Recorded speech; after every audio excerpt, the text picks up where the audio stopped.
The initial topic that I was intended to speaking was on principles of analysis of payments in general.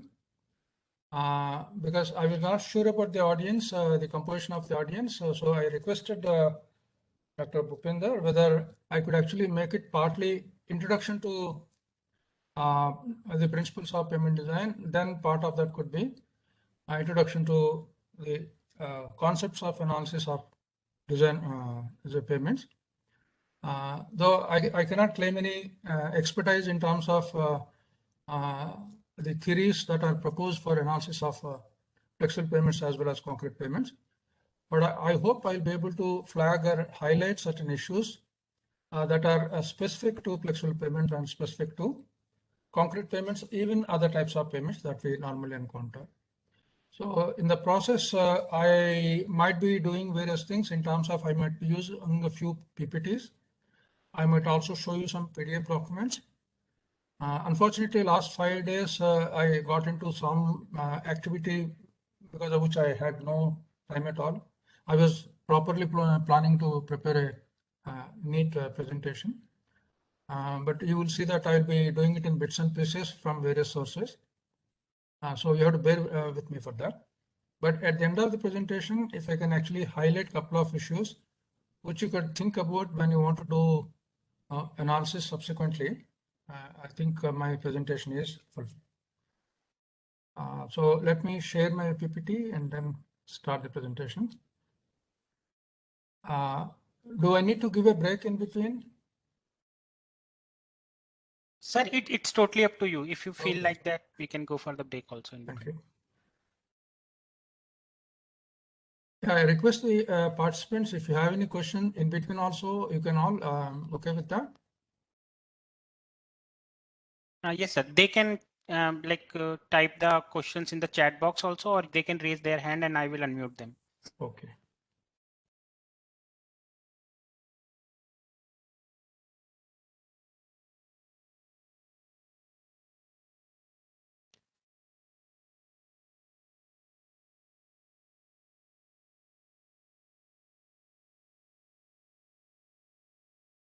Just give me a minute. Okay. Do you see my PPT? Yes, sir. Yes, sir. Your PPT is visible. Can I hide this?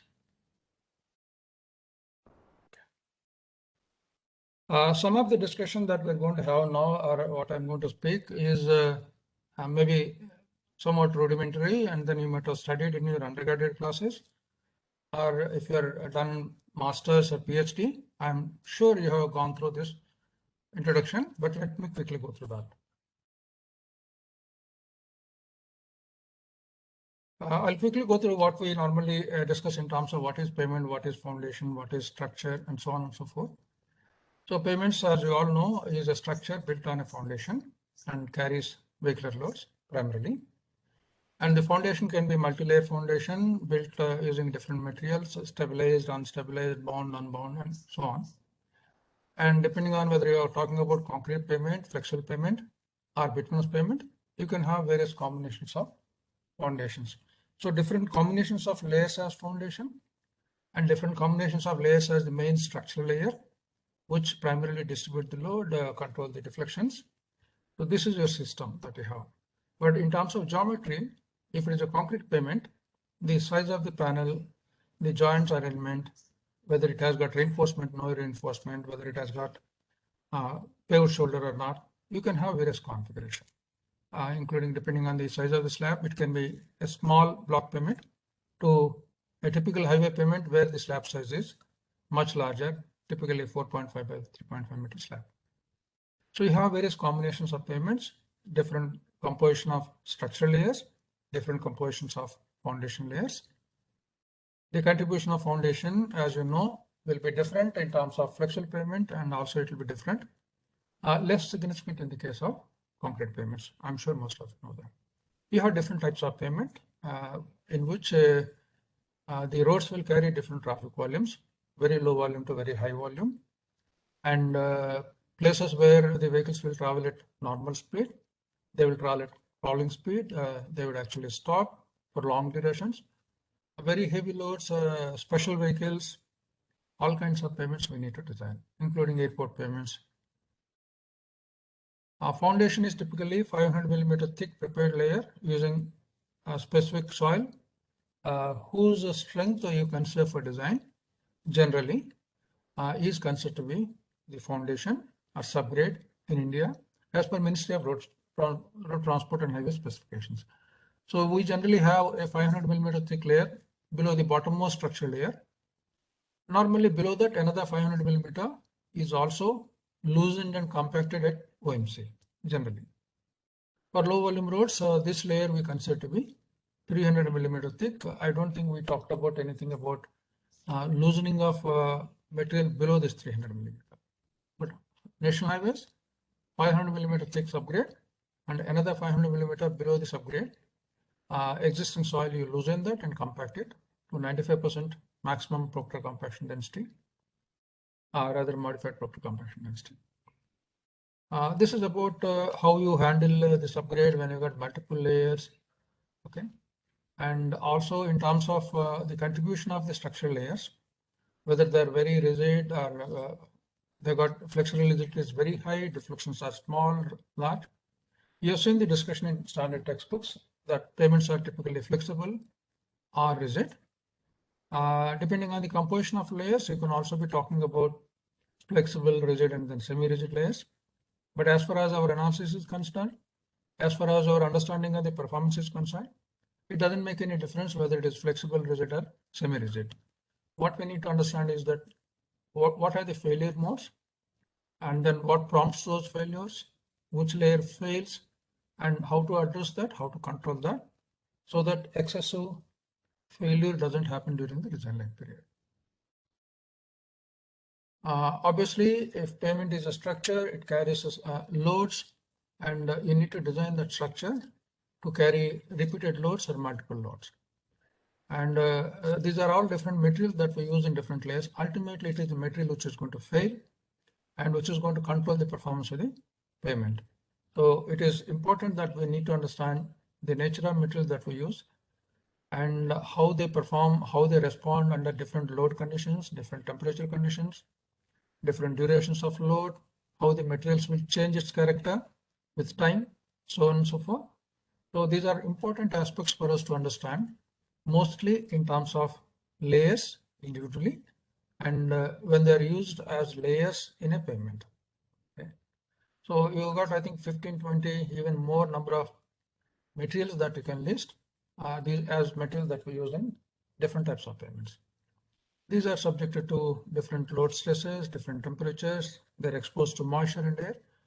So there would be some change in properties with time in these materials.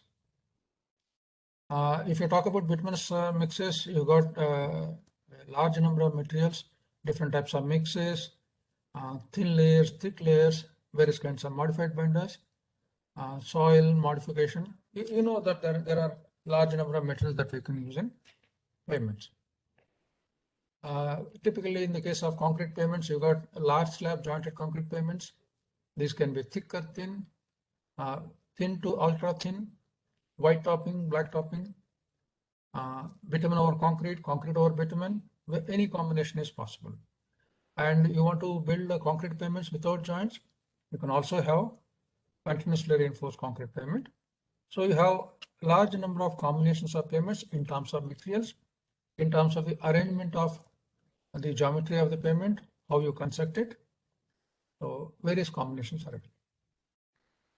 It is for us to understand how each of these types of payments is going to fail and which is the parameter that is very important governing the performance of the payment, and how to put that all into a framework for design and evaluation of existing payments.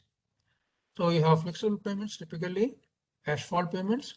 You have concrete payments, typically what we call as rigid payments with different foundations. You can also have a composite payment, which is a combination of flexible, so-called flexible and so-called rigid layers.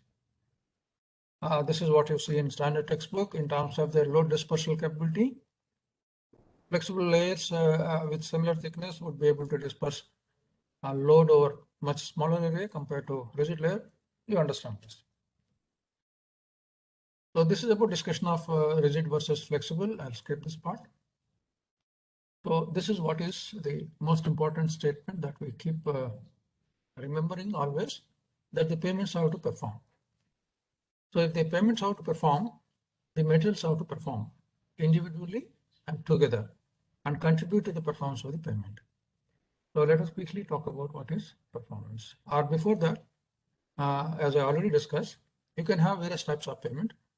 Just a gravel road, aggregate surface, no other surfacing such as bitumen surfacing or concrete surfacing.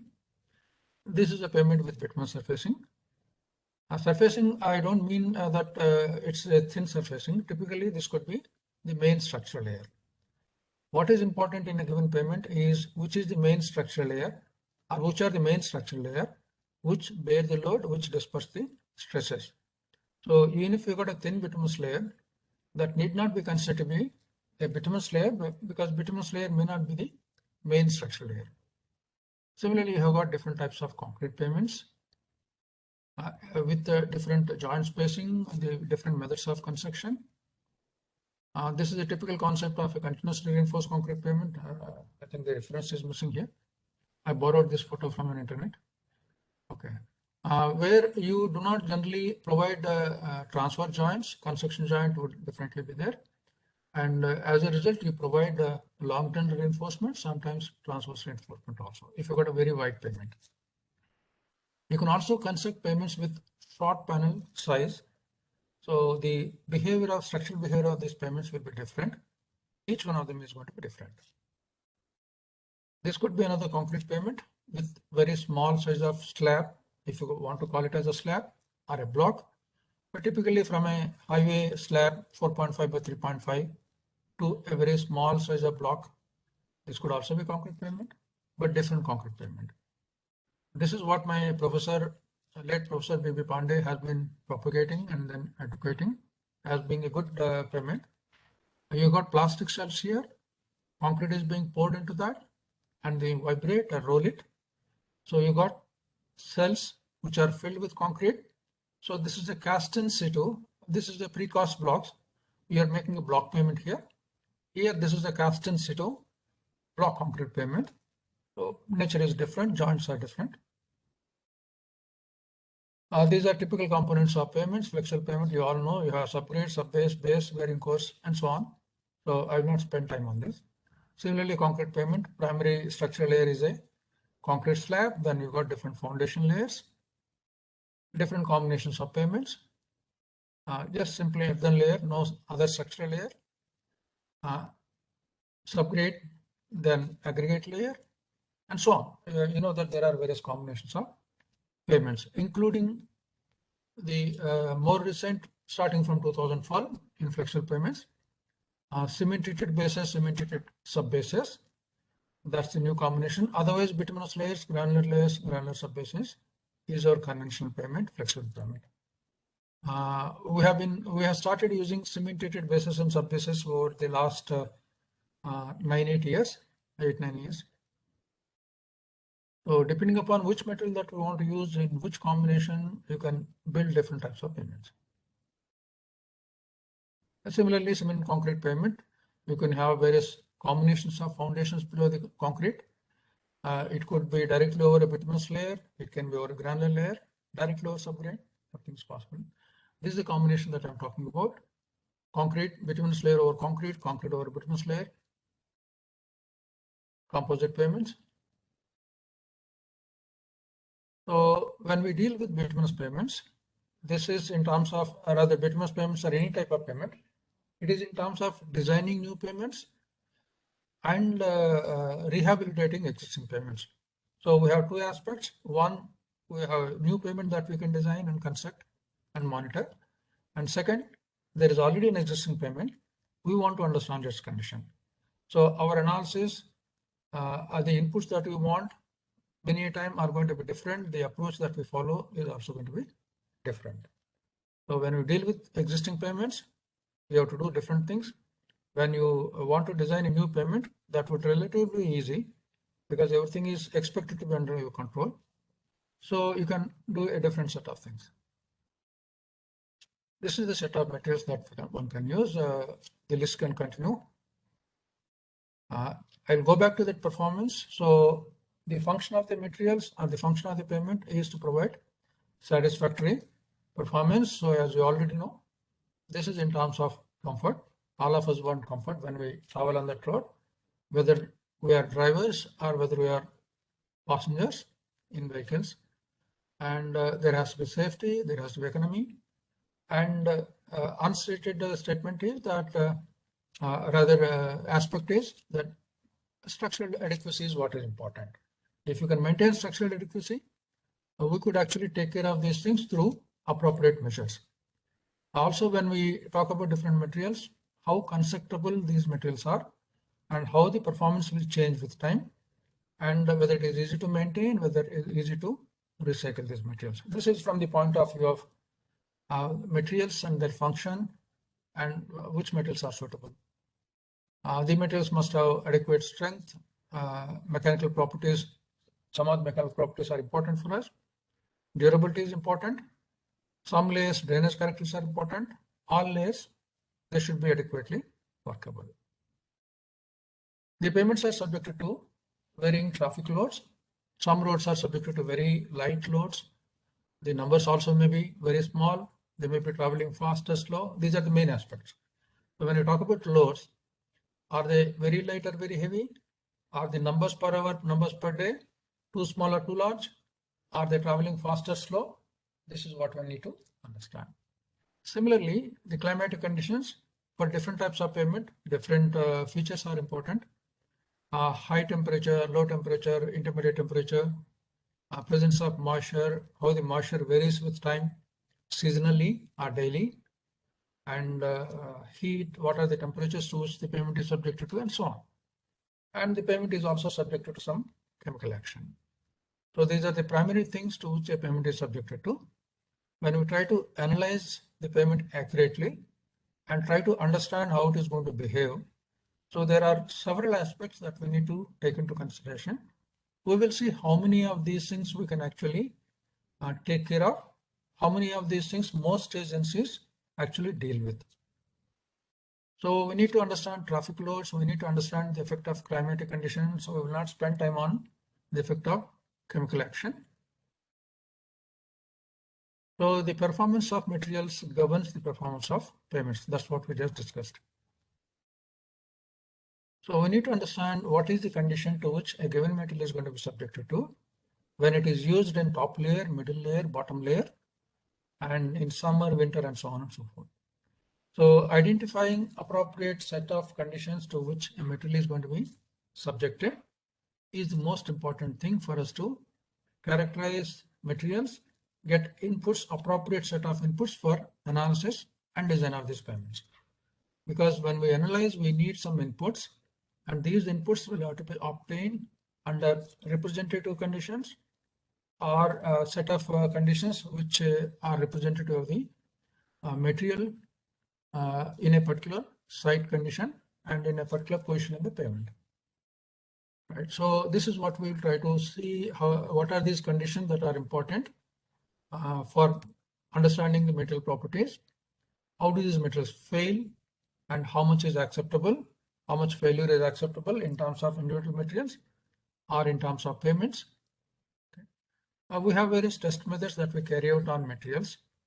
I don't know whether I'm overlapping with any other presentation that is already given or that is going to be discussed by Professor Nikhil Sabu or Professor Singh of IIT Madras, but please bear with me.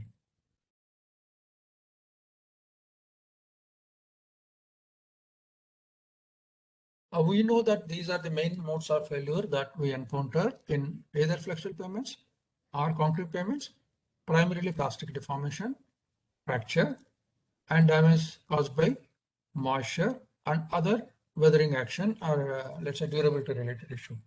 So primarily structural loads such as plastic deformation and cracking, and non-structural loads, sometimes these are non-structural loads caused by presence of moisture and then oxidation of certain materials, chemical actions.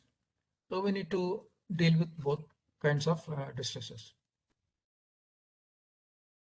So having said this, once again, the payments have to perform and the materials have to perform. For that, certain critical material characteristics are important.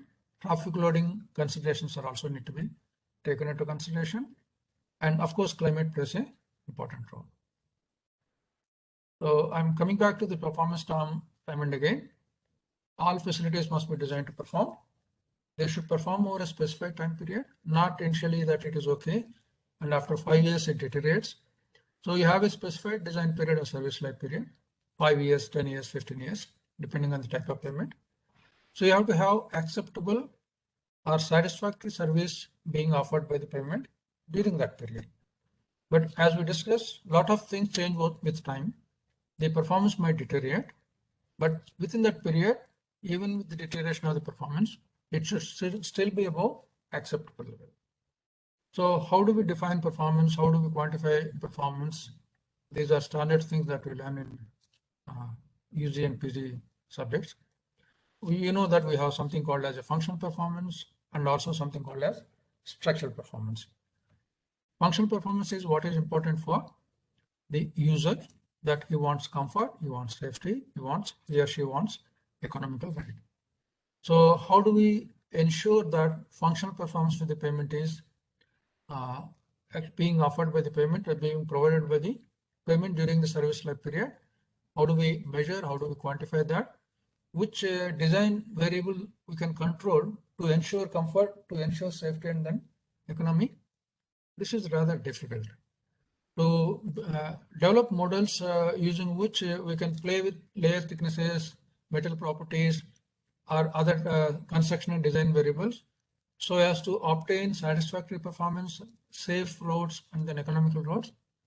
It is rather complex and very difficult. People try that, but it is difficult. It might be easy to control the structural performance because we carry out a structural design and then we play with thicknesses of different materials, layers, their properties. So it would be easy to control structural performance, easy to have models which will define structural performance in terms of all those variables. But still people want functional performance to be taken care of. They have developed models for that. Okay. Safety is primarily whether you have got adequate skid resistance, whether you have water film accumulating on the surface, whether it's skidding and so on. Basically about surface condition, whether adequate skid resistance is going to be available or not. So this could be handled primarily through appropriate selection of materials and then see that the surface is not too smoothly constructed and then it doesn't get polished excessively during the service life period. So mostly safety is taken care of. Safety related to not geometric design features, but related to the surface of the payment. But comfort is more important because any variation in the surface and its profile will cause discomfort. If there is no variation, you got same levels throughout the payment layer along a given line, you will be more comfortable.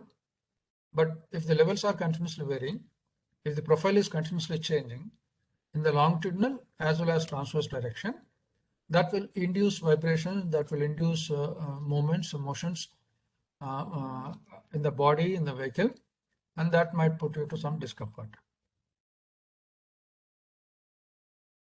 Sorry.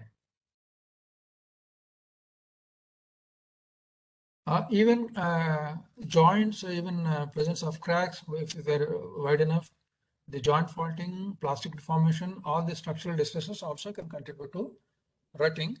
There could be a problem with your construction itself where the surface profile is not smooth. All these will contribute to the discomfort. So primarily when you talk about comfort, it is about the body vibration that we generally feel in the vertical direction, horizontal direction, pitching action, and so on when you travel in a vehicle in a certain position. So it depends on the vehicle, speed at which you travel, where you sit, whether you've got a seat belt, suspension system, you understand these things. Okay. So the response of the vehicle to a given profile of the road depends on various parameters, but ultimately you or parts of your body are going to be subjected to vibrations, accelerations and displacements and so on. So what has been considered to be very important is that different parts of the body will have different resonant frequencies. So we better see that that part doesn't vibrate at that resonant frequency. Otherwise, you will be put to greater discomfort. I keep showing this plot, which I borrowed from the Little Book of Profiling, which is available on the internet. We teach it when we talk about roughness of roads. So you can see that on the x-axis we got vertical frequency with which the floor of the vehicle or any other part of the vehicle vibrates. And then this is the peak floor acceleration. So for a given peak floor acceleration, these are all contours with different discomfort level. 12 is a very high discomfort level. 1 is obviously much more comfortable than 12. So if the peak vertical floor acceleration is large for a given frequency, obviously the discomfort level is increasing. Or at a given peak vertical floor acceleration for different frequencies, you would find around a frequency of 5 Hz. That's where the resonant frequency is of the abdominal cavity is, that's what people have observed. Okay. So if the abdominal cavity vibrates in the vertical direction at around 5 Hz, as you can see here, for a given peak vertical floor acceleration, you are going to be more discomfortable compared to a vibration happening at other frequencies, higher frequencies or smaller frequencies. So car manufacturers take these aspects into consideration when they design the suspension, body mass, and then seat and other things to see that the vibration of the abdominal cavity doesn't happen around 5 Hz. So the comfort has been quantified differently by different agencies. Many of you might have seen or learnt about present serviceability index, in which PSI is quantified in terms of the extent of cracking, the patching that you do, because there were potholes previously, so you patched that, or there was a distress which you repaired and patched it. So extent of cracking, extent of patching, the average rut depth, and most importantly, the variation of the slope in the long trend direction, basically the variation of the profile in the long trend direction along a given line, okay, or average of two wheel paths. So this is present serviceability index. With time, obviously, the cracking will increase, the long trend slope variance will increase, rutting will increase, so PSI will decrease. India, we use unevenness index, international roughness index, unevenness index measured primarily using fifth wheel bump integrator. International roughness index, if you have the profile of a given road along a given line, you can calculate international roughness index using a specific algorithm. Many of you must have seen Merlin roughness machine also, which is a simple machine. It doesn't directly quantify the roughness, but gives a statistical parameter which is indicative of how uneven the road is, how the surface profile is varying. More the variation, more rough the road is. So we extract a statistical parameter which quantifies the variation in the surface levels and expresses that as roughness. So India, these are the three parameters that we commonly use: fifth wheel bump integrator, unevenness index, the Merlin roughness index expressed in terms of millimeter, and international roughness index, meter per kilometer. As I mentioned previously, this is the present serviceability index that people have been using in terms of slope variance measured along a given line, rut depth, average rut depth of generally both wheel paths. Slope variance, you also measure it along both wheel paths and then take the average, and extent of cracking, extent of patching on the surface. This is the schematic arrangement of a fifth wheel bump integrator. I'm assuming that most of you have seen a fifth wheel bump integrator. This is the response type roughness measuring meter in which the wheel and its system responds to variation in the road profile as it moves along a given road at a specific speed, and that variations are accumulated in a specific manner using what is called as an integrator. Okay? So I'll not go into the details of what this is, but this is a fifth wheel bump integrator in which the variations of profile and the response of the wheel and the system to the variation in the profile is accumulated over distance, length of the node, and expressed as millimeter per kilometer, meter per kilometer.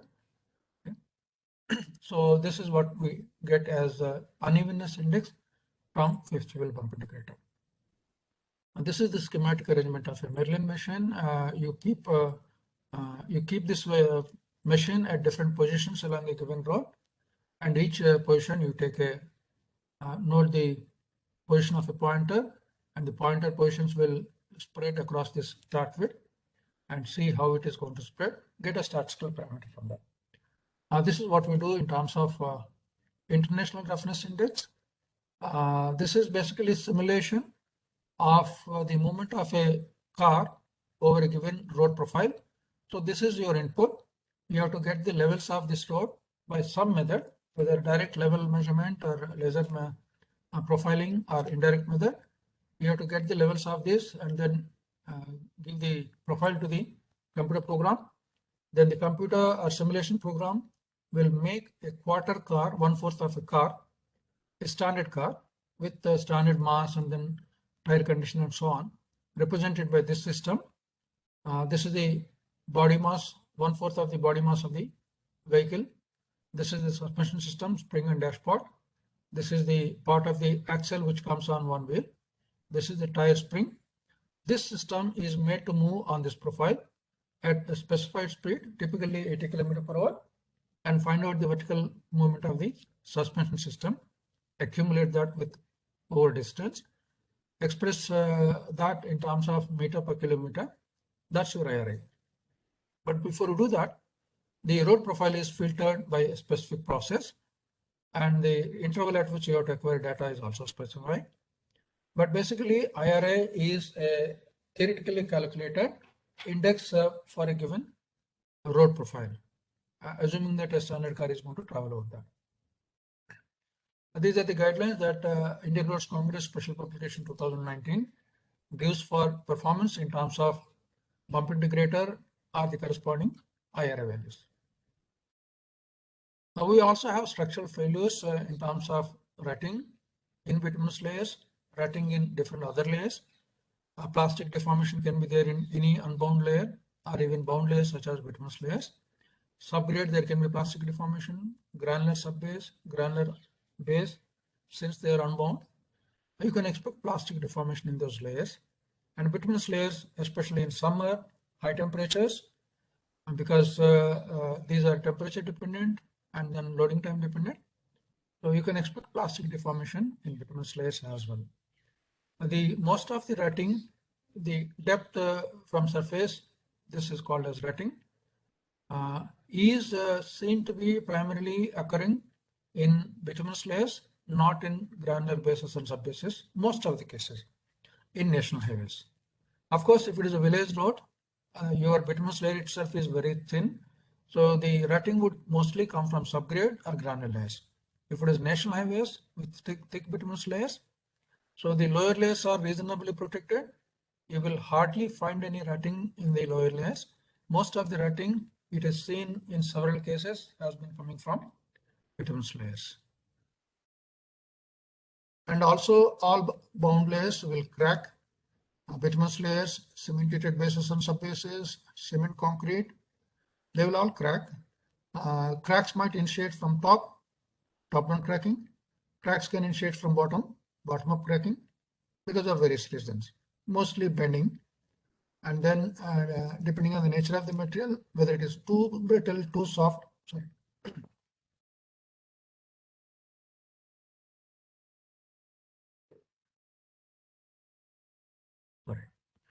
So the flexural stresses, flexural strains, and the nature of material in terms of its flexibility or brittleness will govern the potential for cracking, either from top or from bottom.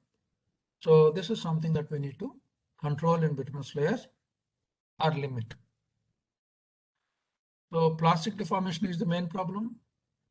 Cracking is the main problem in the other main problem in bound layers. What I'm showing here is a top-down cracking that has taken place in, this was actually dense bituminous macadam layer, I believe.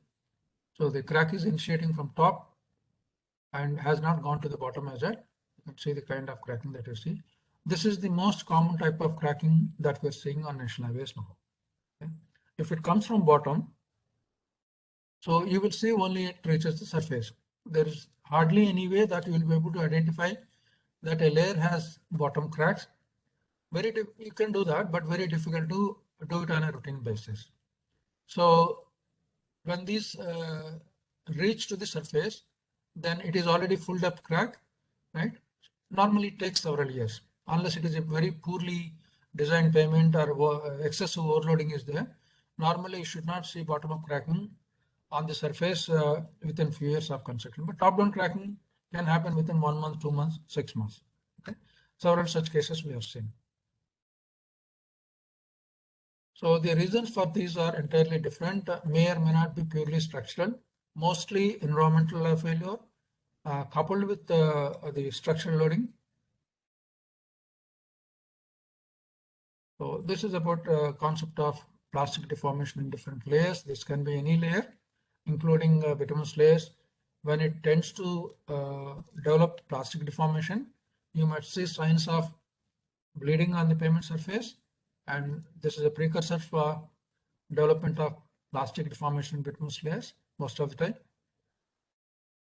Whereas in the case of concrete pavement, it has to be mostly cracking, and sometimes it is faulting of joints, loss of support, and then durability of concrete.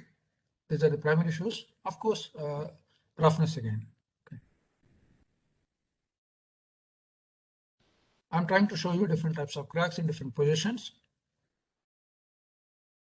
All of you seen concrete pavements. I'm sure you have seen cracks also. I don't think you will find a concrete pavement without cracks.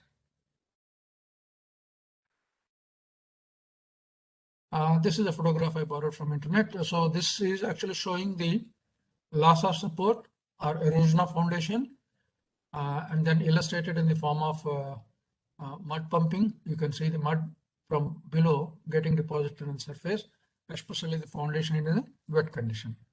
So you have loss of support primarily at the joints or corner, below the corner, and you might see that there is a level difference at these joints or across the cracks. That would be faulting, and then various types of cracks. This is something I never saw with my own eyes, but one of the National Highway officer told me that they had seen a blow-up cracking, blow-up failure in India. I don't have that photograph with me. These again I borrowed from the net, missing the reference here. This is when the slabs try to expand. There is no sufficient gap for that. This might happen. These are the main components of a concrete pavement. I'm sure this will be discussed in greater detail subsequently. So this is the thickness of the slab, very thick, almost. This was, I think, 330 millimeter. A road in Rajasthan. The joint, a crack below that, plastic sheet, dry-lean concrete, foundation, and other grounded layers. Right. So if you get a chance to see any concrete pavement when a shoulder is opened or it is being constructed, generally these are the components that you will see: slab, transfer joint grooves, plastic sheet, dry-lean concrete, granular base layer, and then foundation subgrade. These are the same photographs. I think these are getting repeated.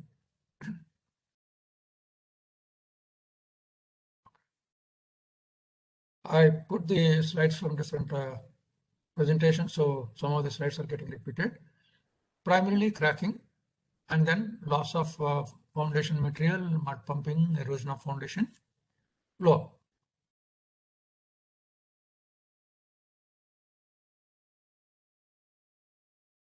In concrete pavements also, there can be cracks getting initiated from the top, cracks getting initiated from the bottom, depending on the critical nature of combination of loads, size of the slab, joints.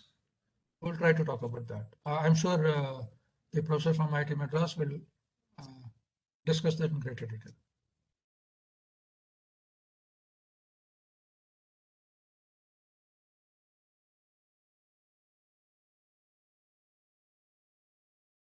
Let us quickly talk about the loads to which the pavements are subjected to and its relevance for our analysis.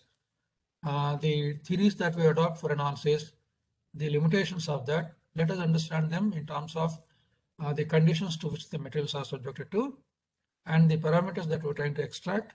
Okay, so let us try to identify them.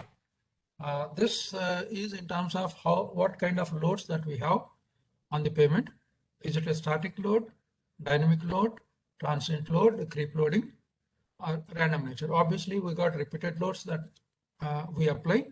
Same load doesn't repeat.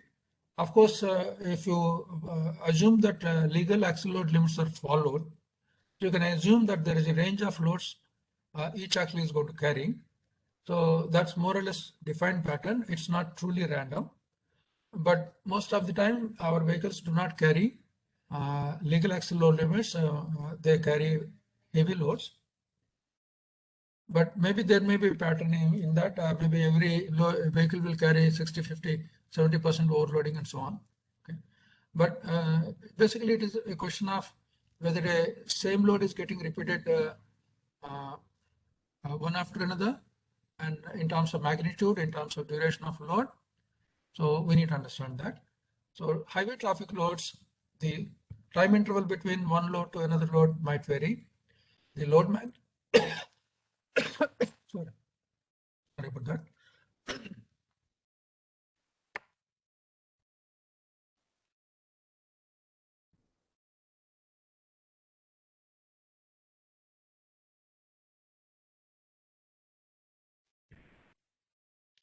The load magnitudes will vary. The duration of time will vary. The time interval between one load to another load is going to vary. You have various types of vehicles. So these are vehicle classes defined by IRC 3, single unit vehicle, multi-unit vehicles. Okay, this is the notation that is used, but there are more vehicles than listed here. So I'll not go into those details, but basically you have different types of vehicles, different types of axles, and different legally permissible loads on those axles. These are different photographs of different types of vehicles with different configurations of axle. I'm sure most of you know this. This is a single axle with single wheel on at either end. This is a single axle with dual wheels at either end. This is a tridem axle with dual wheels at either end, and maybe this is a tandem axle I can show. This is the tandem axle with 2 tires each. So there are 4 tires here, another 4 tires here. That's a 8 axle vehicle, 8 tire axle. This is 12 tire axle. There is a 4 tire axle. There is a 2 tire axle. This is a 6 tire axle because each side there is only one wheel.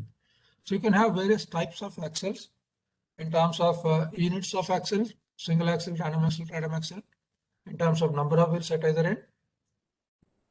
These are the legally permissible limits. Recent revision of recent being 2018. On each type of axle, what is the maximum permissible load you can apply? So the gross vehicle weight legally permissible is a combination of what type of axle you have on the vehicle, what is the corresponding permissible load on each type of axle. So you can add all of that. That will give you legally permissible gross weight on a given vehicle. Though we have listed few types of axles here, in actual practice, there are some innovative combinations of axles that we would find. For example, we have been looking at different types of these tridem axles. You can, I don't know whether you can see my cursor.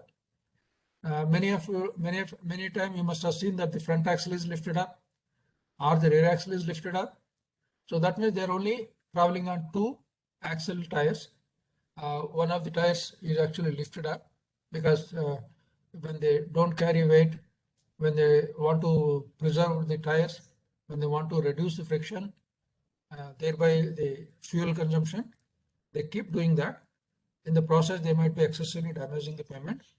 What is supposed to be carried on 3 axles is actually being carried by 2 axles. So you will also find such odd combinations of axles in the field. There's the same thing being represented in a schematic form. Different types of axles, the corresponding legally permissible limit, as I listed previously. This is what I was trying to show. Sometimes you will have front axle of the tridem axle having only one wheel, even that might be lifted up. So when you talk about traffic loading, we have to understand that it is primarily pneumatic tires, and there is going to be contact stress at the surface of the pavement or the entire contact area. This is not going to be uniform. You all understand that. You have seen tire imprints, and there will be vertical forces, horizontal forces applied at the surface. Remember these things in the context of the theory that we are going to discuss about how to analyze flexural pavements.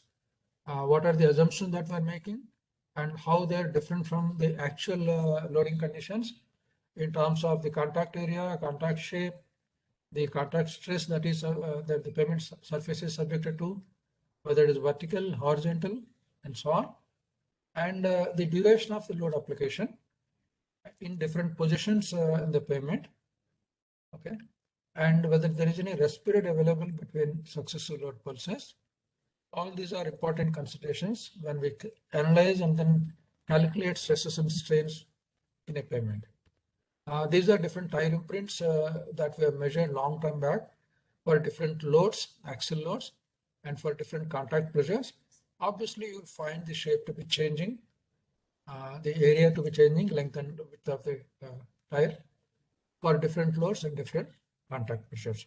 We have seen in standard textbooks as to how to simplify these contact areas, either as a circle or as a rectangle followed by two semicircles at either end, or even as an ellipse.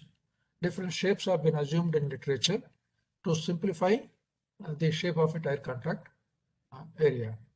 Of course, there are gaps in between. So you want to be more accurate, you need to be exactly simulating the gaps between these rates. And you also need to be simulating the fact that though I have not shown the stress contour here, we have not measured that. We could not do that.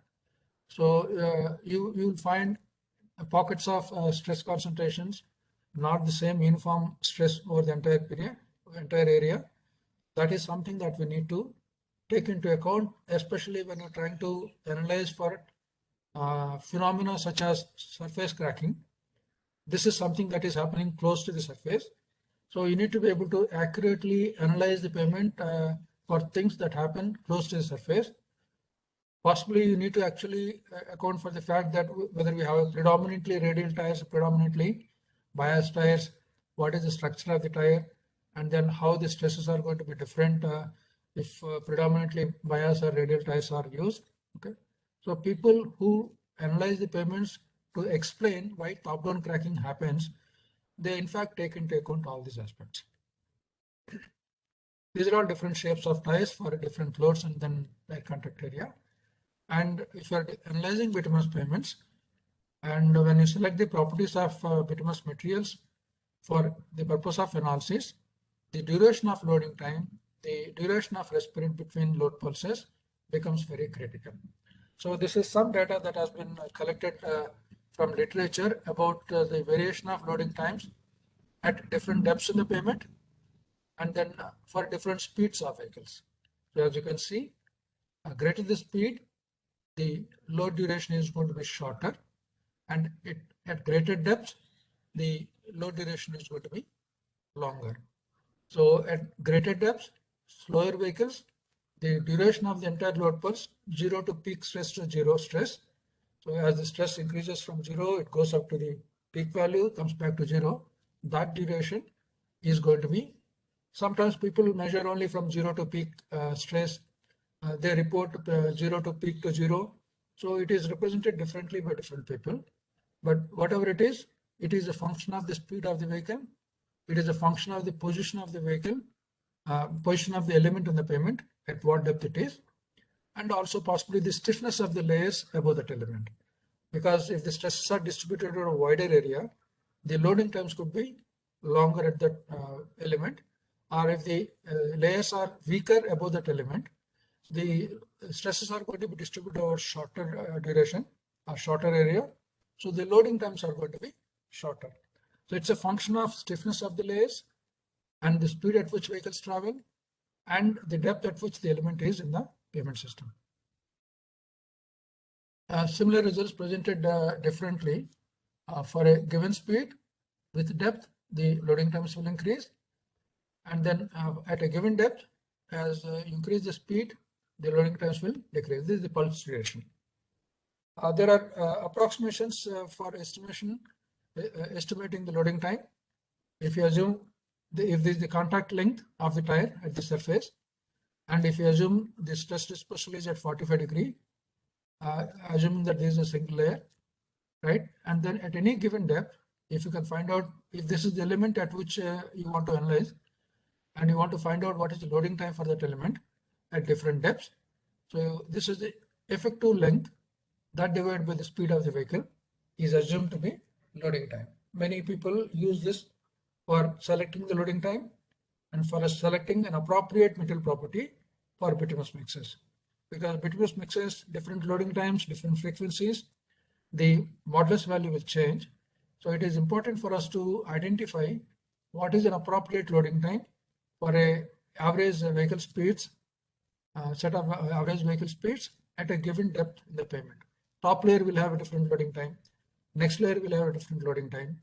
So if all three layers are bituminous layers only, as illustrated in the next sketch, for example, I have taken 3 bituminous layers and assuming all of them have the same mixes, same properties, let us assume. But because of the position, so the first layer may have a loading time of 0.015 seconds, 15 milliseconds for a speed of 60 km/h. And if you assume the contact length of tire lengthwise to be 200 millimeter, so approximately the top layer, the loading time relevant for that is going to be 15 milliseconds. Whereas the bottom layer, the loading time which is appropriate for this layer could be 31.5 milliseconds, almost double this.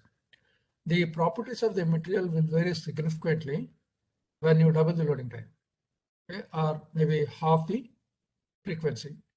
So this is very important if you want to more accurately analyze the pavement and select more representative properties of materials that were used in different depths. Even if you use the same bituminous mix in all the 3 layers, the loading times are going to be different. Thus, the elastic modulus value that you're going to select, or we might call it as a stiffness that we want to select, will be different. Of course, there are other things that are going to be different. At any given time, the temperature will be different. Hence, the property will be different. At any given time, the top layer, bottom layer, the degree of raising that will happen will be different. The top layer is going to be more raised, hence it might become more stiff compared to the bottom layer. That way the property is going to be different. So the property of the top bituminous layer to bottom bituminous layer is going to be different and has to be selected appropriately as a function of the loading time, as a function of the aging condition, and of course as a function of what will be the temperature, top, middle and bottom layers. Same thing illustrated in this form here, that at different depths in the pavement, the stress magnitudes will decrease with depth, the load duration will increase with depth for a given speed. In terms of climatic conditions, we again need to select inputs appropriately for analysis of these pavements, especially in the case of flexible pavement. Concrete pavement, it may not be that important, but whereas in the case of flexible pavement, we need to select them appropriately. So what is the representative temperature? One temperature or multiple sets of multiple values of temperature. Every month you want to select a temperature, or every hour you want to select a temperature, analyze for that hour. If you're capable of doing that, that is okay. So temperature varies continuously, and then moisture varies continuously. Thus, the properties of materials might vary continuously. So whether you want to select one average representative condition or almost every condition and then analyze for each condition and accumulate the damage, there are 2 ways of doing it. So with reference to temperature, we have high service temperature in summer, low service temperature in winter, and an intermediate temperature representative of a long duration at which the temperatures are not very high, not very low. And every layer, there is always going to be temperature gradient, except for a very short time period in a day. So every other time of the day, there is going to be temperature gradient, whether it is positive or negative. Similarly, there is always going to be presence of moisture, mostly in lower layers, subgrade and then granular surface base. And that will vary continuously with time. So I'll skip some of this. So payments such as materials such as concrete and concrete slabs, temperature stress becomes very critical because of the temperature gradients that you can expect in concrete slab. It may not be that relevant in the case of flexible payments, but more relevant in the case of a concrete payment. The temperature stress could be very relevant in the case of bituminous payments.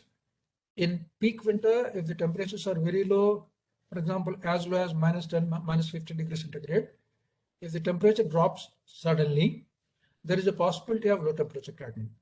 There are several places in the world that low temperature cracking could be the main critical failure. Okay, so low temperature cracking, though we don't give so much of importance in India, that could be critical failure in several parts of the world. Okay. So that is more critical when the temperature drops suddenly, and the temperature drop is also very significant. Then if it is restrained, then there is going to be cracking.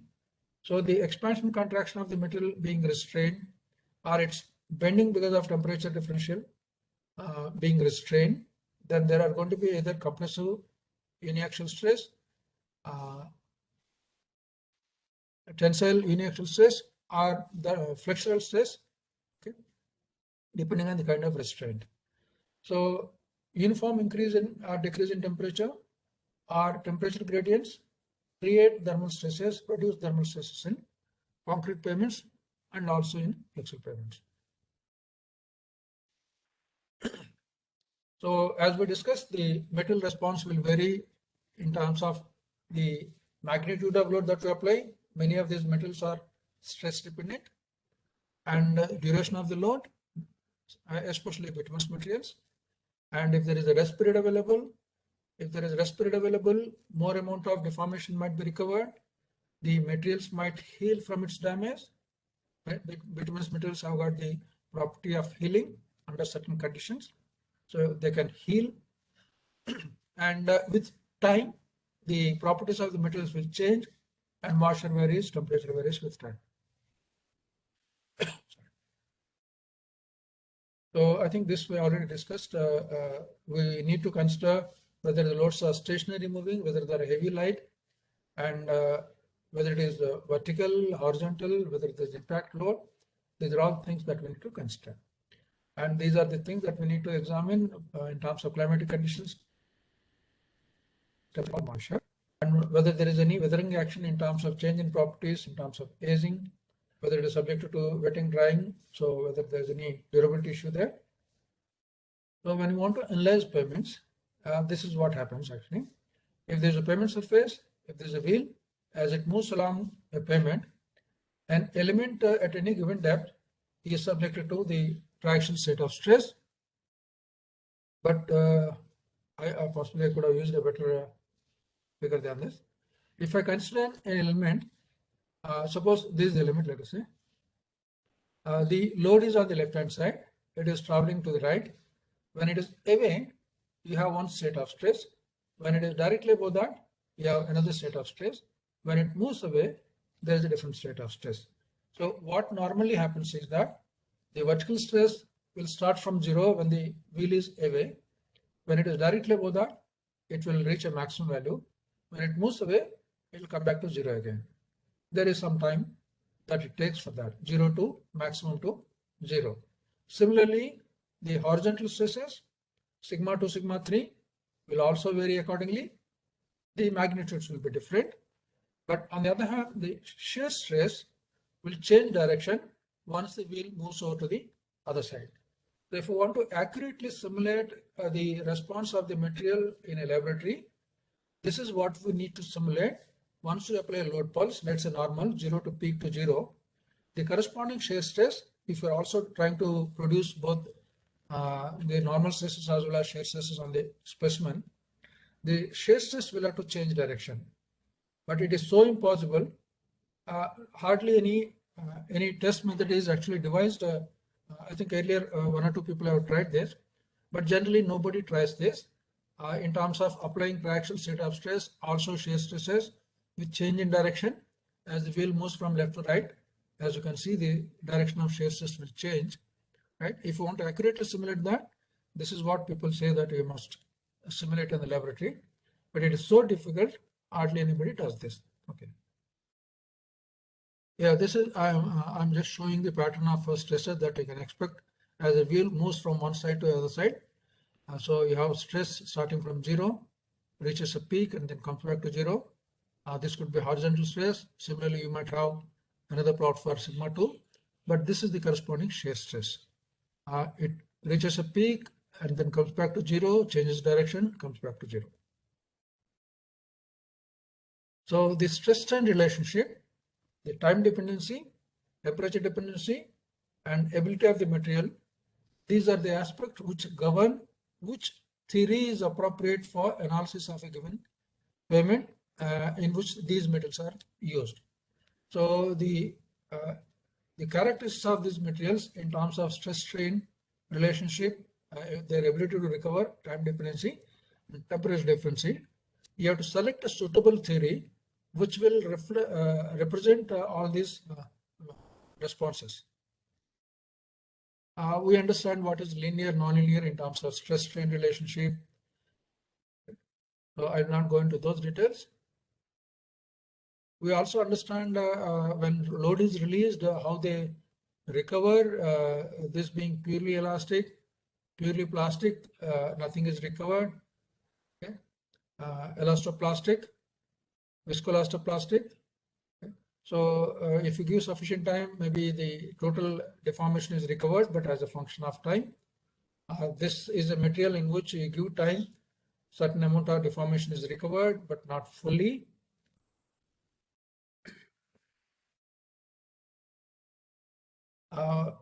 If your stress to strain relationship is not linear, so there is no single value of modulus which is representative of the entire stress range.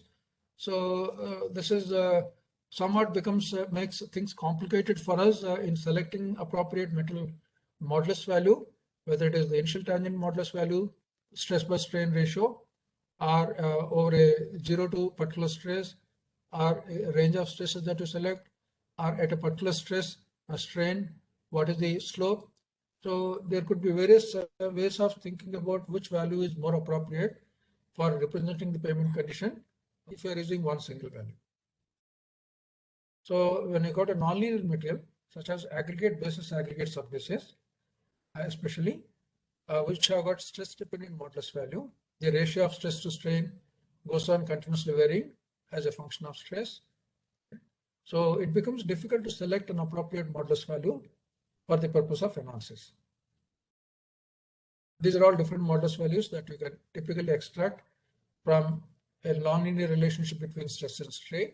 As you can see here, any of those values, whichever you think is appropriate for representing your payment condition, can be selected. This is about the elastoplastic behavior of the material. Skip this part.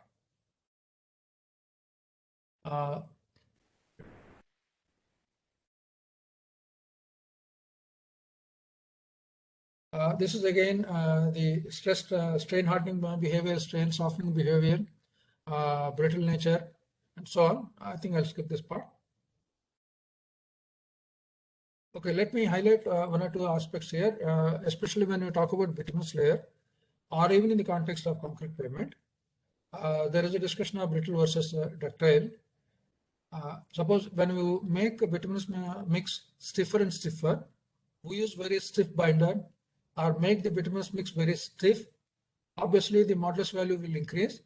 You'll be able to reduce the strains. That is good. But by increasing stiffness, the common belief is that the metal is simultaneously becoming brittle, more and more brittle.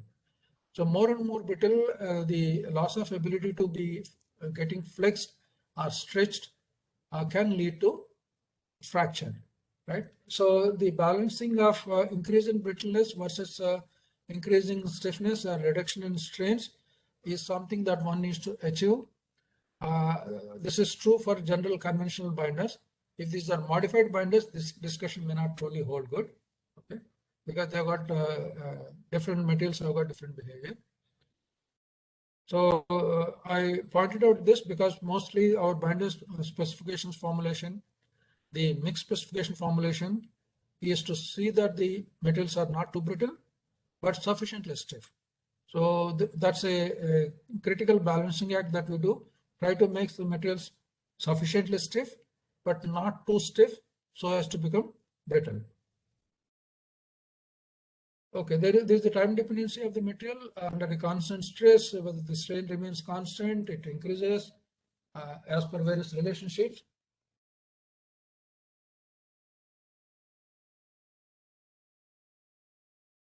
Accordingly, we call these metals as linear, non-linear, elastic, plastic, viscous. We use a combination of all these terms to describe this thing. So the theory that we select for analysis of these payments is based on your understanding of how these materials behave in terms of linear, non-linear, elastic, plastic, and so on.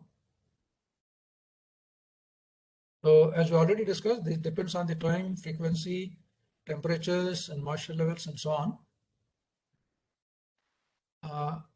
I'm going to first talk about the analysis of flexible payments. Before I give a break, let me just discuss this slide. Linear elastic layered theory is a theory that we commonly use.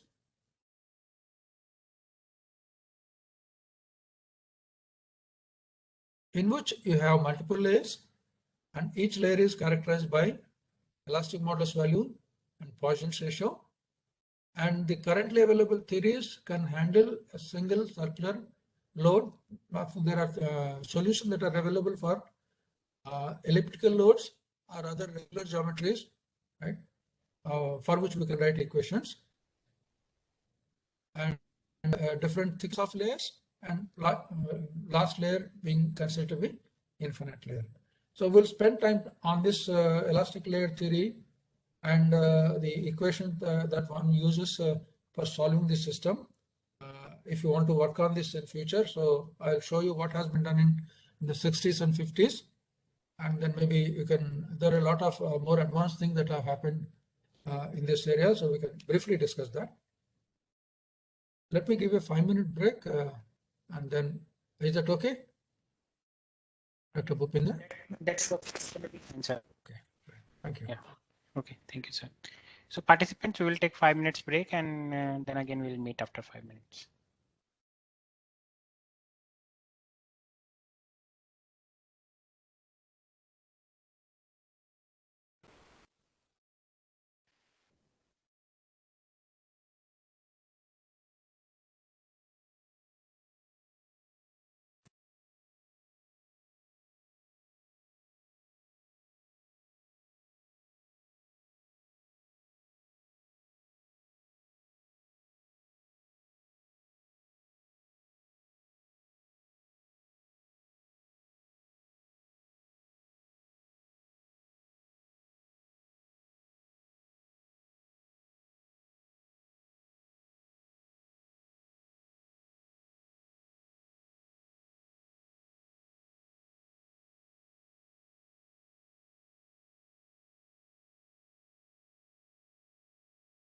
Hello, sir.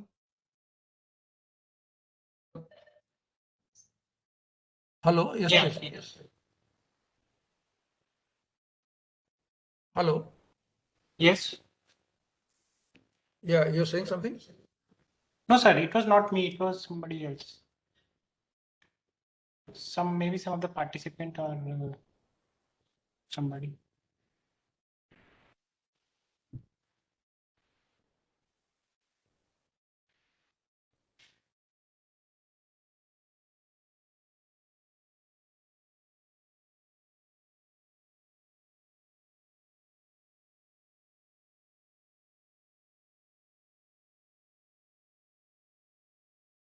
Okay, Amrita, when we join again, and then we'll, sir will clear this question. Whatever your question is, you can type it here in the chat box.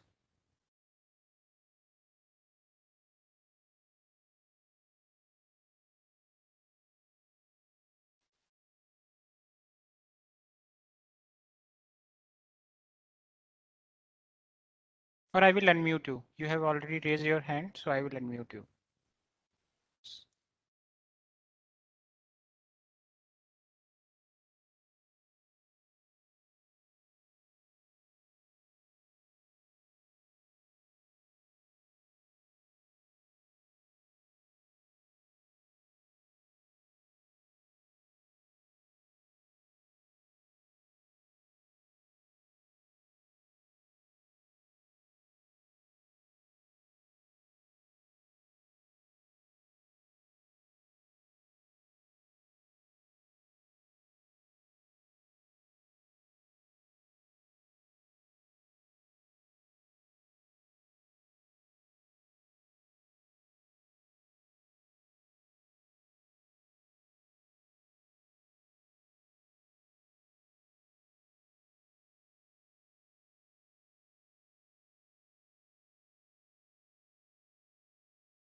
Yeah, can I have the question? I hope all the participants have come back. Yes, sir. All the participants are here. So Amrita, I am going to unmute you. You can ask your question. Yeah. So Amrita, you can, yes. Yes, sir. Good morning, sir. I am Amruta Joshi from SVNIT Surat. Sir, I have a query regarding this elastic modulus. When we are going through literature, it is found that many of the researchers have considered elastic modulus corresponding to 30% strain. Few consider corresponding to 50% strain, and few are considering corresponding to the breaking point. So which is more appropriate while commenting or while deciding the pavement material, maybe at base or sub base? So what is more appropriate, whether it is to be considered corresponding to 30% or 50% strain or at breaking point? Now, this is for which material you're saying? 30% strain is extraordinarily large value. Where did you say this? For which material? Sir, generally for pavement materials at the level of base or sub base. So in that case, whatever elastic modulus is considered. So while commenting, most of them have considered 50% strain, and many of them are considering at breaking point. So which is more appropriate, sir? Now, for example, if you're talking about lower layers, if these are granular bases and sub base, there is typically no breaking point actually. Okay. And then the stress to strain relationship is typically determined in a triaxial test, repeated triaxial test. Yes, sir. Okay. So for each state of stress, suppose we normally vary the deviatic stress and the cell pressure, confining pressure. For different combinations of sigma 1 and sigma 3 or sigma d and sigma 3, you find out what is the axial deformation, out of which how much is recovered. So the recoverable component of the deformation under the triaxial state of stress for each combination, you calculate what is the resilient strain or elastic strain, the recoverable part of the deformation in each cycle, and divide by the length of the specimen. That is your recoverable strain. So the deviatic stress by recoverable strain, this is specific to repeated triaxial test. This definition of modulus value, resilient modulus value, is specific to repeated triaxial test. So for each combination of sigma 1 and sigma 3, you find out what is the resilient strain, total strain, out of that how much is recovered, and then stress by deviatic stress by strain, recoverable strain is the modulus value. The point I'm trying to make is, so you do this experiment repeatedly with different combinations of sigma d and sigma 3. So you get different modulus value. So finally what you do is you build a relationship, modulus value versus state of stress, whether it is in terms of MR versus sigma d, MR versus sigma 3, or MR versus theta, which is sigma 1 plus sigma 2 plus sigma 3, or other combinations. So for different types of materials, different relationships are there, modulus value versus state of stress. MR theta, K theta model is what we call it as. So when we have this model, the problem is that which modulus value is to be selected. So what people normally do is, if it is a subgrade, find out, make a rough calculation of what will be the stress at that point. Sigma 1, sigma 2, sigma 3. Make a rough calculation because you're trying to select a modulus value. Without knowing the modulus value, you cannot calculate, but make an approximate guess about what might be the modulus value that I can assign. Assign that, calculate the stresses. Using those stresses, based on your laboratory model, you select the modulus value. So typically, the researchers give a recommendation as to at what depth you have to calculate, and then the stresses, which model has to be used for estimating modulus value. That is how we select modulus values for granular subbases and bases. Not in terms of maybe 50% strain or 30% strain, 100% strain. That's not especially for granular subbases and bases. Right? Is that clear? Yes, sir. Sir, one more thing I would like to ask regarding the temperature value. So when we are considering, when we are considering any material to be used at base and sub-base level, generally we are looking at the compressive strain, and the second part is the wetting and drying behavior or durability. So wetting and drying behavior is the only thing with the help of which we can comment on the behavior of that material with respect to variation in change, or is there any other method how we can comment on the variation of behavior of material based on the temperature change? No, suppose if it is an aggregate layer and then your strength of the granular being, let's say you put different grains of aggregate pieces together, interlock them, compacted them, and you're trying to derive some strength. The main strength comes from the contact points between different aggregates. How many contact points you created? What is the friction that is mobilized between them if you try to deform the layer? So what is most important in an aggregate layer is the number of contact points that you created and the friction between those points. If you are not using smooth aggregates, if you are using cubical particles, rough texture particles, more contact points, that layer will have more strength. Okay. So durability is an issue that it is depending on the type of aggregate that you are using. If that is durable, not durable. So we are concerned about aggregates that get degraded, that break into smaller pieces. Gradation will change. Some of these aggregates might actually just get turned into powder, such as some calcareous materials. Okay, so we are concerned about that. So primarily to identify those materials, we are doing durability testing, not in terms of how the properties will change with time, how the elastic modulus value, other mechanical response is going to change with time. Identify those materials which will abnormally degrade because they might break into smaller pieces, and the gradation is going to change. Okay, to identify that primarily, not to simulate the effect of temperature, not to simulate the response of the material with time. I hope that is clear. Yes, sir. Thank you, sir. Okay. So maybe I'll take the remaining question. One more question I'll take. What should be the design thickness? Can I go to increasing thickness to any extent for satisfying 75 micron or 200 micron strain? I believe that Nikhil will talk about that. You are referring to endurance limits for bituminous layer as well as say subgrade. Most of the expressways in India are now forced being people have to design them as these perpetual payments. So they are using this concept of 75 micron and then 200 micron for bituminous layer as well as bituminous layer. So it's a choice, a designer's choice as to how you want to design it, as a regular payment, 15-20 years design period, or a perpetual payment. So if you want to go for a perpetual payment, if you believe that these are endurance limits, so-called endurance limits for subgrade as well as bituminous layer, then that's how you're going to design. Okay, I think remaining questions, let me take after I finish the presentation. I'll try to keep 10 minutes towards the end. Okay. Yeah, so the reason why we want to analyze payments is the fact that our design methods, current design methods, are mechanistic, where we are explaining the rating performance of different layers in terms of the calculated strains, certain critical strains in a particular payment layer. So you should be able to calculate the strain.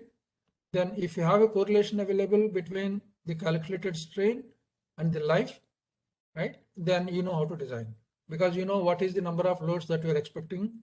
And then to carry that, what should be the strain in a particular layer, what is the maximum value that you can have, that is given by this limiting strain equation for rating in subgrade. Similarly, you have limiting strain epsilon t, it cannot be greater than this. I think this has to be to the power. Okay, so this is the number of load repetitions which will cause cracking in the bituminous layer as a function of strain in the bituminous layer as a function of modulus value in the bituminous layer. So primarily we have to calculate this. So we have to analyze the payment structure and calculate this for a specific set of input values that we select. We have been talking about how to select a modulus value for different layers. Shall we select multiple sets of values? Shall we select one such set of value for what conditions? Is that condition representative of the entire lifespan of the payment? It will not, obviously it will not. But what will you do by analyzing for every hour of the next 20 years, every month of every next 20 years? There should be some way of finding out the total damage from the data. Currently, we are not in a position to do that. Hence, we select one set of material inputs, analyze the payment, calculate these values, and then talk in terms of whether the payment will perform or not perform. Okay, so that's a different discussion. Possibly Nikhil can talk about that. But primarily, when we select material inputs, it is one set of material inputs for each layer we are selecting. Whether it is soaked CBR condition, that is was condition, whether it is 35-degree payment temperature for bituminous layers, or whether it is again estimation of modulus values of granule base based on subgrade strength, right? So we have a specific way of selecting one set of modulus values for analysis, as we follow in India. But there are other design methods where you can use multiple sets. Every month I can use a different value. So I should find out how to select different modulus values for different months and different seasons. Similarly, if you have a cement treated basis, again, its life is a function of the strain that I calculate. So we should be able to do the analysis of these payments using appropriate theory and calculate these strains, and using which you can design the payment. Depending on which layer you have, we're trying to check for every layer that it is okay or not. Primarily 3 layers, not every layer.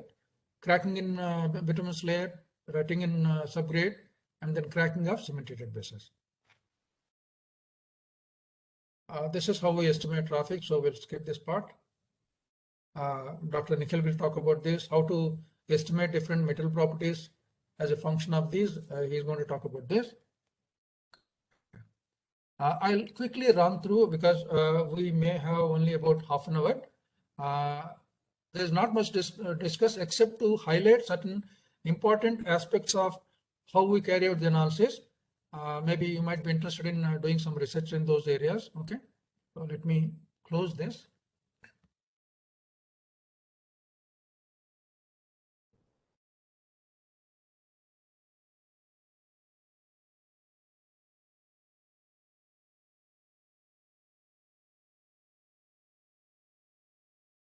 I have 2 small presentations, one about analysis of flexible payment, one is about analysis of concrete payments. I'll quickly rush through them because I'm assuming that in your BTech and then MTech classes, you might have seen that. But I'll not take much time for this. And this is a PPT that I used for my NPTEL class about maybe 15 years back. Part of this may not be relevant. There are some mistakes also in the presentation, but let me go through this. Okay. This is about analysis of flexible payments. As we already discussed, we can explain performance in terms of these mechanistic parameters: critical stresses, strains, deflections. Larger the deflection, poorer will be the performance. More strain, poorer performance. Logically, we can derive that information. We can also identify which strain is more critical to explain cracking, which strain is more critical to explain plastic deformation, and so on. So commonly available theories are a system in which you got layers. That's how the payment is built. But you want to do some special things which are not possible with the regular theory in which the payment is considered as multiple layers. So you might use a finite element model for analysis of these payments. And this is what we just discussed in terms of when we select this theory, it is in terms of the most important structural layer that you have in your payment and what is its behavior, whether it is linear, non-linear, viscous, time temperature dependence, and then the recovery of these properties on release of loads. Okay, this is what we just discussed. That there are various mechanical models which can also be used to analyze these payments in terms of deformation, strain as a function of time. We don't normally use this.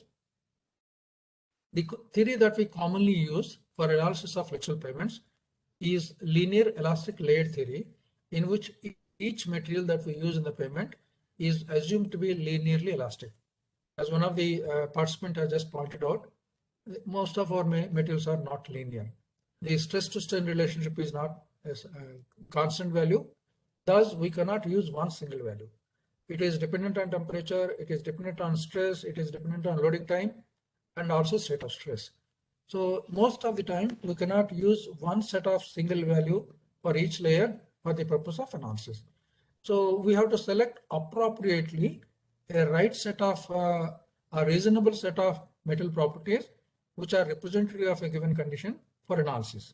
Okay, so that is never going to be accurate. because you are selecting an appropriate value, which might be an average value, which might be the worst value, right? So that is our decision to take. So linear elastic layer theory in the 1960s, they have done a lot of experiments and they have done the analysis of these payments using theory also. So what they calculated, they claim that, in fact, a lot of papers have been written on that in 1960, 67, showing that the results from analysis match with those results measured in the field when you select modulus values appropriately. And more importantly, we assume the loading times of highway vehicles are short because they travel at greater speed, 60, 70, 80 kilometers per hour. The loading time is reasonably short. So the viscous nature of the material will not be, you will not be able to see significantly. Most of the response is going to be elastic, right? The loading time is very short, the deformations are short. So the response is expected to be mostly elastic, somewhat plastic, okay? So because of the short loading times. And field experiments have shown that this is a reasonable theory, but now most people don't accept that this is a reasonable theory. Most people have got their own finite element models to more accurately capture all those problems of stress dependency, of dependency in temperature, and so on and so forth. But in the most commonly used theory, this is the system that we use. Though I have not shown multiple layers here, we handle a single layer put at the surface, circular contact area, uniformly distributed. The solutions have been derived for this. And the stresses that are considered in any element are the cylindrical coordinate system is considered in the equation that we derived. Normal stresses, shear stresses on this component. Okay. You want to analyze this for multiple wheel loads. We use the principle of superposition. We calculate for each one of them separately, and only the coordinates of the element with reference to different loads will change, and we do the analysis and do the superposition.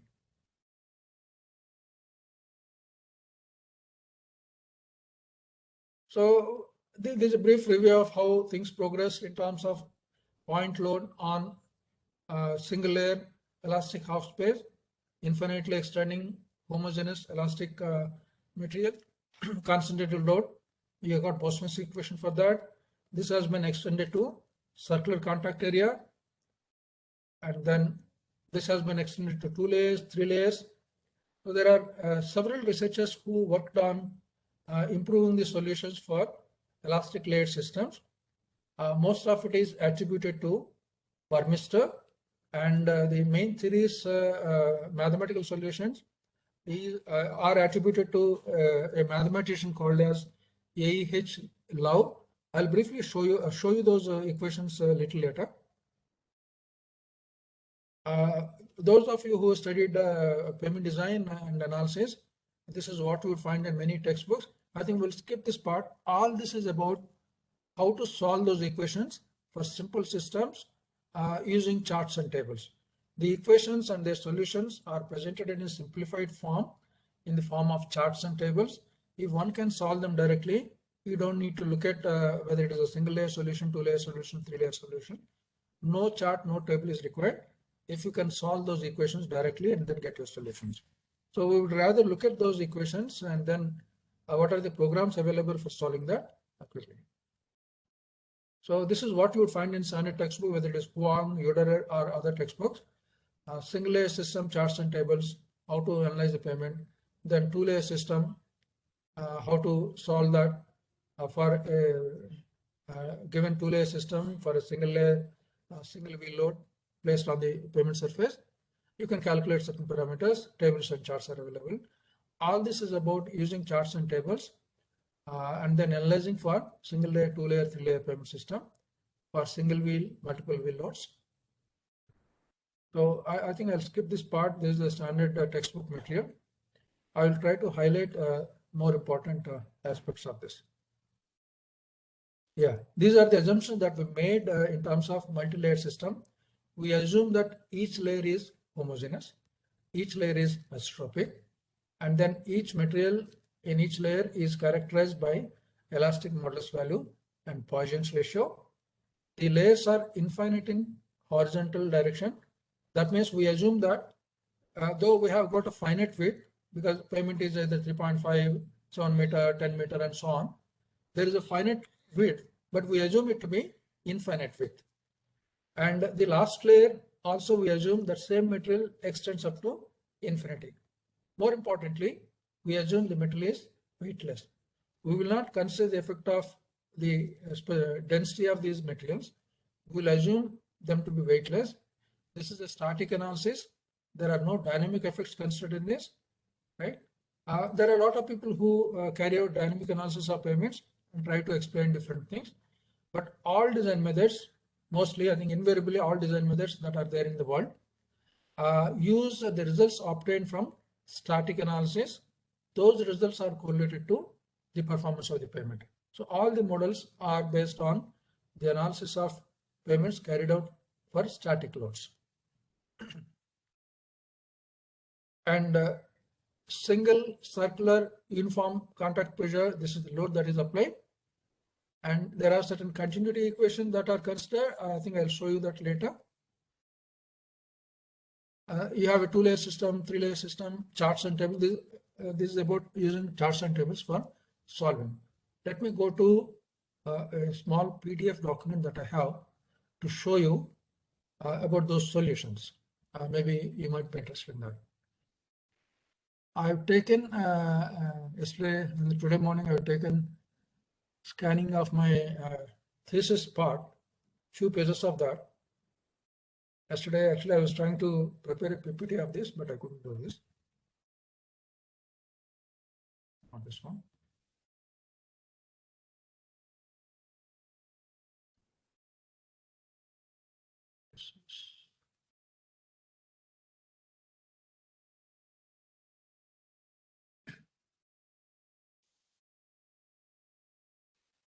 Can you see the PDF?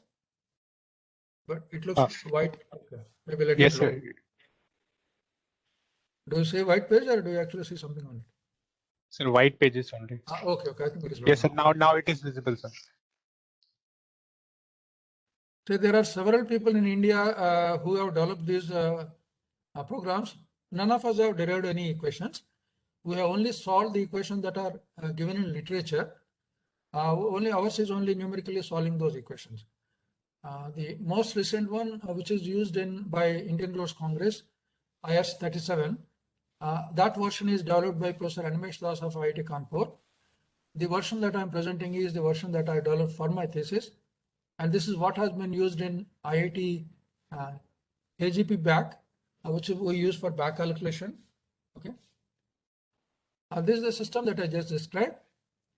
Normally, we want to analyze for 2 wheels. I could put the entire vehicle and analyze for that, or I could put only one axle and then analyze for that. But normally we consider one dual wheel set, which is a pair of wheels. You got multiple layers. Each layer has got a specific thickness, and each layer has got at elastic modulus value Poisson ratio. We don't define the thickness for that. At elastic modulus Poisson ratio, this is an n-layer system. The theory handles one wheel, circular contact area, uniformly distributed pressure. There are other sets of equations that are available for other regular shapes of contact area, such as ellipse and other forms. This is the cylindrical coordinate system and the identification of the element with reference to the load, radius of contact area, uniformly distributed pressure, normal at the surface. With reference to that, radial distance, depth, that is how the element is defined. From the center of the load, radial distance to the element, and depth from the surface, these are the coordinates that we use to define the position of the element. These are the assumptions that I just stated. First n-1 layers are horizontally infinite but are of finite thickness. Last layer is infinite in extent horizontally as well as vertically. That's a semi-infinite layer. Homogeneous, isotropic, linear elastic, weightless. And this is the static analysis. And at infinite depth, obviously stresses and deflections will be almost zero. The interfaces between layers are assumed to be either rough or smooth. Rough means they will not very horizontal slippage between layer. One layer will not have a different horizontal deformation compared to the other layer at the interface. Interface is where these two layers get separated.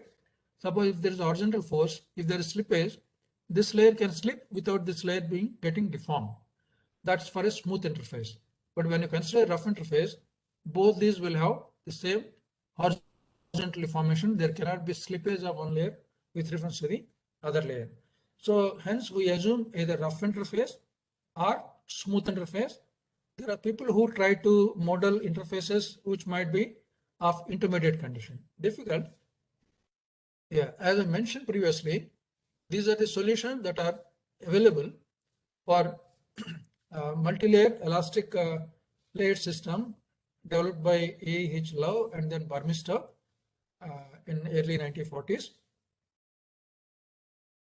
If you can find out a stress function phi, a set of stress functions,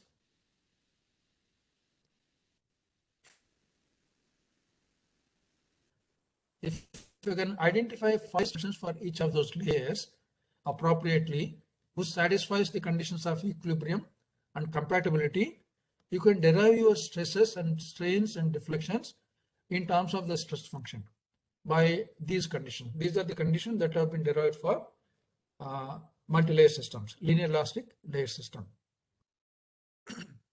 So main problem was to identify. So that would be satisfied if this biharmonic equation is satisfied, where this is the Laplace operator in terms of the stress function that you select. The stress function that is selected in literature for solving the equations, you can look at this, is this, right? So this is phi, right? So if you use this stress function and then check whether this condition is satisfied, you will find that this condition is satisfied. You can verify that at your leisure. Then this is a function which satisfies your equilibrium conditions and compatibility conditions. So that there are other people who have used other stress functions which satisfy this. Other sets of solutions are available. But in almost all the linear elastic layered programs that we use for analysis of flexible payments, this is the stress function that has been used. Other functions also satisfy the equilibrium and compatibility conditions. Hence, you can derive your stresses, strain, deflections from that. Okay. So let us see how this is used. The form of this equation, those of you who know mathematics, I'm not very good at mathematics, by the way. This is a Bessel function of 0th order. Okay. And m is just any variable which has no physical significance to your payment, just a variable. A, C, B, Z. These are the coefficients. So for each layer, you have to have these 4 values known, then you can solve the equation. So there are 4 coefficients for each layer, and these are the coordinates of the point R and Z. M is just a variable, okay, not specific to the payment system, not related to payment system. So this is a Bessel function, M multiplied by R. R is a radial distance. Okay. Normally we present radius and then depth, Z in terms of non-dimensional form, R by A is the radius of load contact area, Z by A, Z is the depth, and then A is again radius of load contact area. So if you got 5 layers, you have 4 coefficients into 5, 20 coefficients must be known to completely solve the payment system. But before that, let me see what are the equations that we can derive in terms of that F, which satisfies your equilibrium and compatibility equations. So in terms of your phi, which is in terms of J0 and then J1 and so on, this is sigma Z, this is sigma R and so on. Okay. So if I put Z equal to 0 in this, I get the surface stress. Also, if I put R equal to 0 to A, I get the stress that, sorry.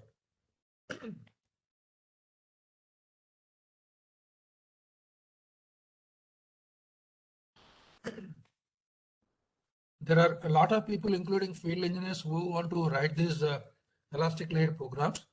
So if anybody wants to write these elastic programs, you'll find these equations and then steps, everything available in Wang book and other textbooks. Okay, so one can develop that. So what I'm trying to show here is that in terms of stress function, This is the vertical stress. So when you take Z equal to 0, this is the stress that is applied at the surface. So that should be equal to your P that you applied. So if you put Z equal to 0 here, your vertical stress becomes minus mg0 mr in terms of the stress function that you assume. So this means that this is the vertical force that you are applying, vertical stress that you are applying, right? And you get solutions for this. But you know, this is not the vertical stress that you are applying. You are applying a vertical stress of P. Since you assume some arbitrary stress function, you are getting a vertical stress at surface in terms of that. But the actual applied stress is different, which is P. So you will transform all the solutions that you are getting so that they correspond to a vertical stress of P instead of the stress that you're getting as sigma Z1. So for the given stress function, this will be the vertical stress, but you're actually applying P. So you're going to carry out a transformation of the solution that you're getting for the stress function so that they correspond to a vertical stress of P applied at the surface. So there is a Hankel transform that is carried out and you obtain the corresponding expression for the given stress P. So let us look at the final equation that you're getting. These are the final equations that you get. This is what you have to solve. So for vertical stress in any layer I, right, this is a function of the vertical stress that you apply at the pavement surface and the radial distance and the depth. This is non-dimensional A, distance by A, right? A, B, C, D are the coefficients that you have. M is just a variable which has no correlation to your pavement system. Okay, but as you can see, you're going to integrate this from 0 to infinity, okay, over M. So this is the operation that all of us carry out. These equations are available in literature. We're not derived these things ourselves. We're only trying to solve these things. Okay, so for solving this, it is clear that you have to get for each layer A, B, C, D coefficients. Once you have that, you can substitute that, integrate from 0 to infinity. Nobody carries out up to infinity. You stop somewhere. Beyond that, the results do not matter. So integrate that, but you have to get the equations, coefficients A, B, C, D for each layer. If you've got 4 layers, you have to get 16 coefficients. Then you can have a complete solution. I'll quickly talk about how do we get those 16 coefficients. I don't know how much time is there. Okay. So you have to set up 16 equations from the system that you consider so that you can solve those 16 coefficients. Let me show you what those equations are. We use the boundary conditions at the interfaces, at infinite depth, and at the surface to set up those 16 equations so that you can calculate those 16 ABCD values and you substitute them in the equation. You can get deflections, strains, stresses, anything that you want. So as mentioned previously, at infinite depth, this is one of the assumptions that we made. The stresses become 0. So if you come in those equations, you will find An equal to Cn equal to 0. Because at infinite depth, we are making certain things to be 0. An will become 0. Cn will become 0. You can check that. And at surface, vertical stress is minus P over a range of 0 to radial distance. This is the circle. Beyond that, it is 0. You have 2 equations. So for R greater than A, vertical stress is 0. For R 0 to A, vertical stress is minus P. You have 2 equations. So 2 equations for infinite depth, 2 equations for the surface. Remaining equations have to come from the interface condition. If you assume the interface to be rough, these are the conditions that need to be satisfied. The vertical stress in the upper layer at the interface, ith layer, will have to be equal to the vertical stress at the next layer at that point. So at the interface, you cannot have 2 vertical stresses. So both vertical stresses will have to be equal. That is one condition. There cannot be any separation of the layer. So both points above the interface, below the interface will have to undergo the same vertical deflection. That is UZ. That is another condition. You have set up 2 equations. 2 more equations are, if it is a rough interface, the shear stress, horizontal shear stress in the upper layer will have to be equal to the horizontal shear stress in the lower layer. Similarly, horizontal displacement in the upper layer will have to be equal to the horizontal displacement in the lower layer. Both will have to be equal. So you have 4 equations set up from interface conditions, because we assume this to be rough interface, and at surface you have these conditions. You know, sigma z is minus p, beyond r equal to 8 is 0. 2 equations at infinite depth, these two become 0. You can check putting xi as infinity there, you will find n and then cn will become 0. So once you have all these 16 coefficients for a 4-layer system, by setting up these 16 equations, every interface you have got these 4 equations. So each interface will give you 4 equations, surface will give you 2 equations, infinite depth will give you 2 equations. Okay, so you can solve, you can find out all those A, B, C, D coefficients, then put them in the equations, integrate them, and then get the equations.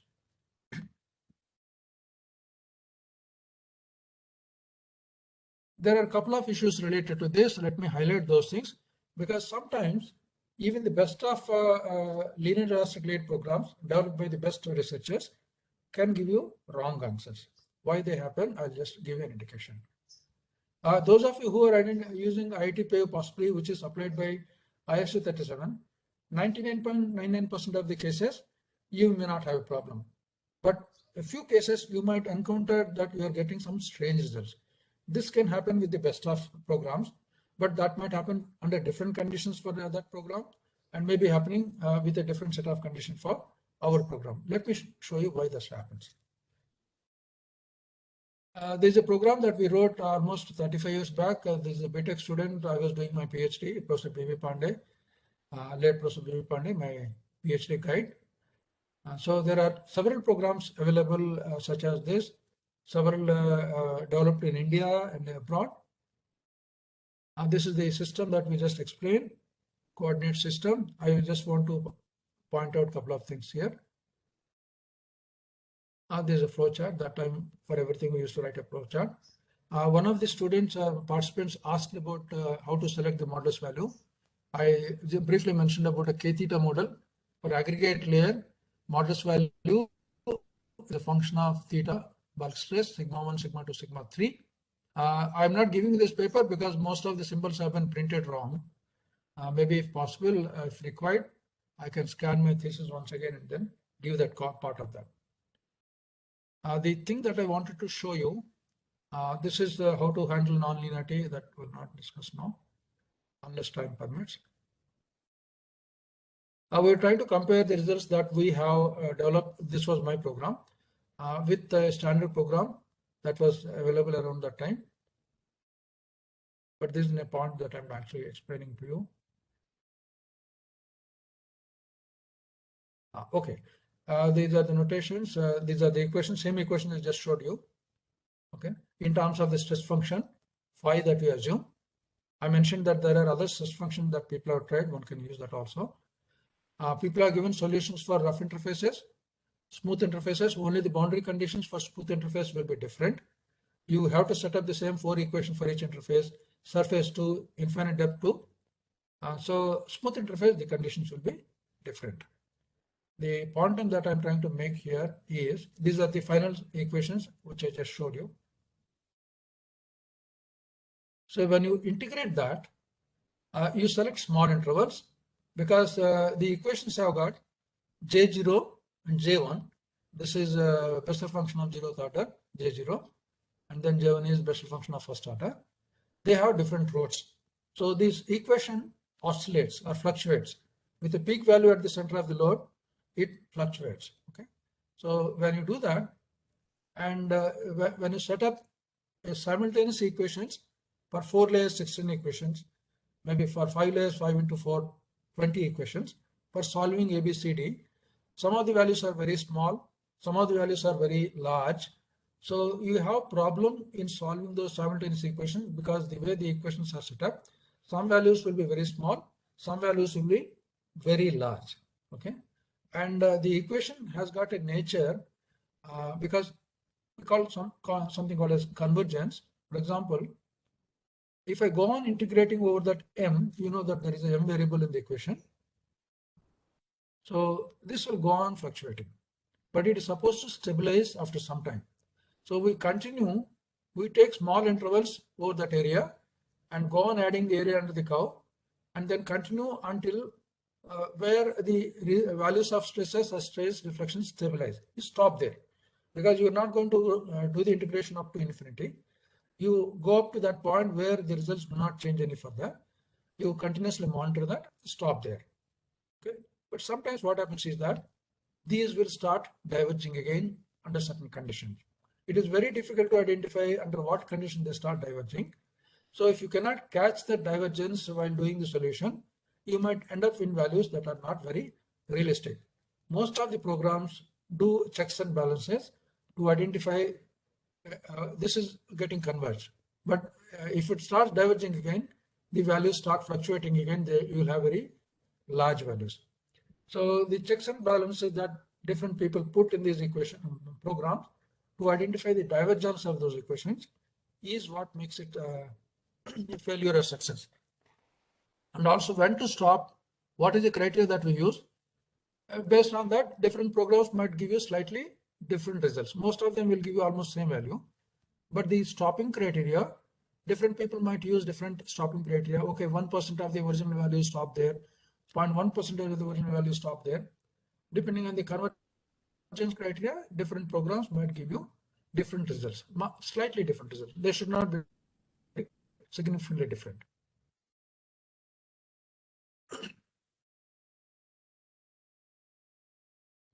And I'll just highlight one more aspect of this here, and then I'll close the discussion. I wish I had talked about concrete payment analysis also, but if you have any questions, I can talk about that. Just one point I'm trying to highlight. Suppose we all know the aggregate layers are nonlinear. At different stress levels, you have different modulus values. So how do we handle that? Different textbooks, different researchers tried different actually design methods also use sublayering of the system and then calculating stresses in each layer. And depending on the stress that you get here, sigma 1, sigma 2, sigma 3, and the corresponding theta, you go to the k theta equation and select an appropriate modulus value and use it in the next. For each position in the payment, the stresses will be different. So the modulus value of the layer must be different. So for each sublayer, you assign different modulus value and do the analysis again, and then calculate the stresses again, calculate theta, go to the equation, select a new set of modulus value, keep on doing this iterative. So this is an indirect way of handling nonlinearity of granular layers by sublayering the granular layers. This is an approach followed by many agencies. These are something that I wanted to talk about with reference to flexible payment analysis using linear elastic layer theory.